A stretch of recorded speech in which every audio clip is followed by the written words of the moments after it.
Hey guys, Level Cap here. Today we're going over patch notes for the big patch that is launching tomorrow, Thursday. This is a very substantial patch. It's focusing on many quality of life improvements, and if DICE can do even a half of what they're claiming that this next patch does, it's going to be a huge change for Battlefield. There's complete rebalances in how certain gadgets work. There's massive visibility updates, massive vehicle updates. There's manual leaning coming into the game and huge UI changes. So let's get into the details. And of course, today's video will be focusing on many of the bigger changes happening in the patch notes. If you want every little nuance and detail, you can check out the notes for yourself. Starting off with vehicles, they've improved the turning rates for planes. Bombers should no longer be able to outturn fighter planes. They fixed a bug that would cause airplanes to not resupply under certain conditions. They fixed an issue that would randomly cause camera shake and bumps when in a tank in first-person view. This is actually great. Tanks always felt very janky. Hopefully this makes them feel much more fluid. While in a vehicle, splash damage indicators that appeared when the tank is taking damage from anti-tank weapons should now show the correct direction. This is a big change. I can't tell you how many times I've turned around in a tank looking for an enemy behind me when they're actually in front of me. Passengers that exit your tank no longer block your shot while playing the entry-exit animation state. This is, again, is a very big change and helpful. Nothing worse than a tank fight where your view is blocked during a critical shot. New visual dust effects have been added when tanks fire their main cannons. This sounds cool and very realistic. We'll see how it actually plays into visual obstruction and whatnot. There's been a bunch of small weapon bug fixes like sight misalignment and whatnot, but getting over into the gadgets, this is where there's some substantial changes. In this update, DICE is bringing new changes to health and ammo crates with the goal to make these gadgets more interesting choices in defensive scenarios. Crates now inherit the soldier's speed to increase the throw distance. Crate's throw speed is now affected by the pitch and angle to enable higher throwing arcs. Crates now attached to the terrain where they land, ensuring that they always land upright. So basically, crates worked like they did in like Battlefield 4. Medic crates, when selected, heals nearby friendlies in a 2-meter radius from the crate. This effect is interrupted for 2 seconds while taking damage and for 1.5 seconds while being suppressed. When equipping this crate in the gadget slot, friendly players can interact with friendly medics to get health from them on their own. Holy crap. This is a huge change to the game. It's basically bringing back legacy mechanics from Battlefield, which went away with this new overly animated Battlefield system that they thought would work for Battlefield 5, but in my opinion has just become cumbersome, introduced many new bugs, and hasn't really improved teamwork all that much. So I'm very excited for the new aura healing and being able to take ammo from teammates. This is great news for me personally. I know there's some people out there that think that this will kill teamwork. I personally don't think so.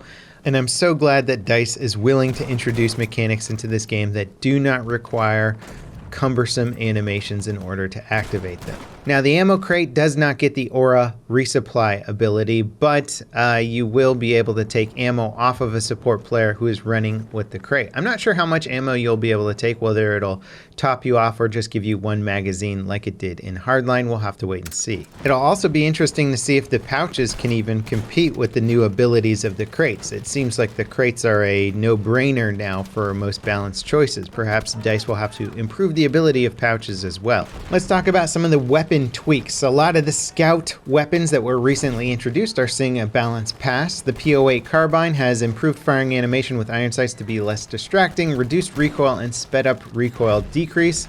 Can no longer be used while swimming. So the P08 is generally just getting better. The Commando carbine, as cool as it is of a gun, was not particularly good, so they're giving it some boost. They've increased the 2-hit kill range to 50 meters, which was previously 30 meters. They've increased the distance at which the one head and one body shot are lethal to 75 meters, which was previously 50 meters. They've increased the base muzzle velocity to 350 meters per second, which was previously 300 meters per second. And they've increased the muzzle velocity when using high velocity bullets to 400 meters per second, which was previously 330 meters per second. Should make it a little bit better for hitting moving targets. They've decreased the suppression per bullet which was a bit too high to begin with. So overall, very big upgrades to the Commando carbine. Will it compete with the M28 Con Tromboncino, which is also getting some tweaks? They've decreased the suppression per bullet, much like the Commando carbine. They fixed the grenade launcher dealing incorrect amounts of damage. They've added a resumable empty reload. They've slightly reduced the efficacy of the ported barrel specialization, and they've tweaked the recoil pattern to make the weapon easier to use. Actually, this is really good. There was just a slight kick to the reload on the M28 that was just really annoying for hitting follow-up shots, and so it could actually be a bit better than it was before, at least more enjoyable to use. Assault rifles and SMGs have improved accuracy in aimed sustained fire from the second shot. If you remember last patch, they both got a nerf in terms of their aim sustained fire.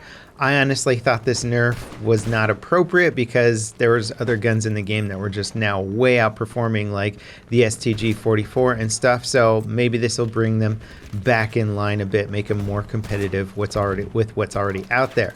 Sidearms have improved accuracy in unaimed sustained fire from the second shot for all sidearms except the Mark 6 revolver. This means follow-up shots and hipfire will be much more accurate than before. Thank God, I've been looking for a sidearm buff of some kind, and I'm very happy that it's coming in a hipfire form, since that's honestly the most fun way to use a lot of the sidearms in the game. Lighting. Can DICE actually do it this time? They've already done one pass in the lighting department when it comes to soldier visibility, but they've made improvements to the lighting on soldiers. This is a shader that makes third-person soldiers a bit more visible when in dark areas. This change is only applied to multiplayer and Firestorm, so not single player.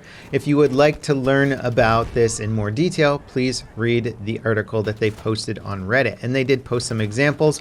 I'll definitely be looking out for this as one of the biggest changes coming in tomorrow's patches.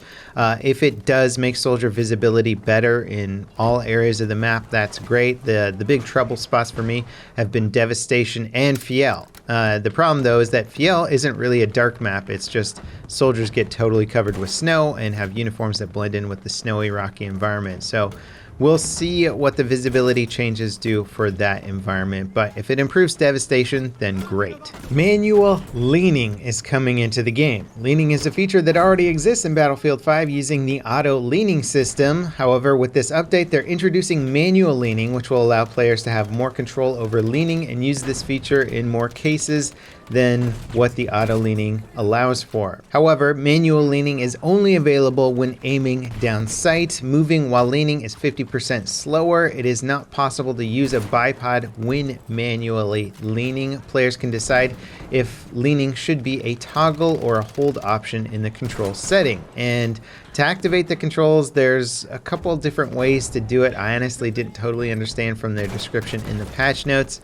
One of them involves holding F while zooming in also, and then there's another way to do it. I'm going to have to just play around with it tomorrow and see what the best way is for leaning. This will be interesting. This is the first time manual leaning's coming into a Battlefield game. I honestly don't know how I feel about it. I've always felt like leaning had more of a place in slower paced, more methodical tactical shooters. Battlefield is incredibly fast, over the top, and crazy, so I feel like leaning just might not even be a necessary control for this game, but we'll see how it plays out. Let's talk about some of the other soldier changes and fixes. They fixed a bug that would cause players to be stuck in a death state. Players can now also trigger landing rolls using the jump button when hitting the ground. Landing roll is now timed based. Players have to hold the button within 333 milliseconds before hitting the ground to trigger, so a third of a second basically. It was a bit too easy when you just had to hold down the button before, so now there's going to be a little bit of skill behind it. They fixed an issue where players would get killed if they had switched seats in a vehicle, left the vehicle, and then the vehicle ultimately got destroyed. Very good bug to fix, big issue especially in Firestorm. They fixed an issue where in some cases a soldier standing still while looking around would not always be properly updated from other players' point of view. So basically, if you're shooting at a guy and he didn't look like he was looking at you and all of a sudden headshots you with a bolt action rifle, hopefully that'll happen less commonly. They fixed a bug that in rare cases would enable players to fire their weapon and use gadgets while in the bleed out state. I've run into this a couple times now and it's forced me to quit the server. So definitely a good bug to fix. They've improved soldier stability on slopes. Players will now slide less often when terrain becomes a bit steeper. Hopefully they've improved vaulting and climbing on slopes too. Vaulting, although going through many improvements in this game, still is a bit wonky. Maps and modes. Firestorm has altered the map and added 3 new distinct locations: Watchtower, Excavation Site, and Blue Forest. The Blue Forest actually looks really pretty, and I'm excited to explore these new areas tomorrow, and I'm glad that they're continuing to update Firestorm, not just in the bug area, but adding new content. Firestorm artillery strike shells will no longer land very close to the edge of the threat area, so you shouldn't get splash damage outside of the zone.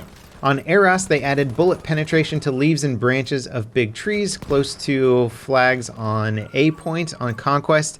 Hopefully this permeates to other maps, and DICE can look into a lot of the leaf penetration, as a lot of explosive devices I find blow up on trees, which is super annoying. On Devastation, players should no longer be able to catch fire through certain walls if there's a fire on the other side of this. Great news, DICE. Now fix all the fire burn radiuses for every single other map in the game and we'll be good. Hamada has added more tank resupply stations on the outer points on Conquest. This is actually good. I like to take the Tiger tank out on Hamada, but once you run out of ammo, it can take like minutes of going back to resupply stations and then getting back into the combat. Sometimes I'll just suicide my tank into combat because it takes so long to resupply the darn thing. Maybe it'll make it a slightly more fun vehicle map. When it comes to UI, heads-up display options, assignments, and other changes, weapons earned through class progression are now properly unlocked even if players leave mid-round. Hopefully this works retroactively for players who still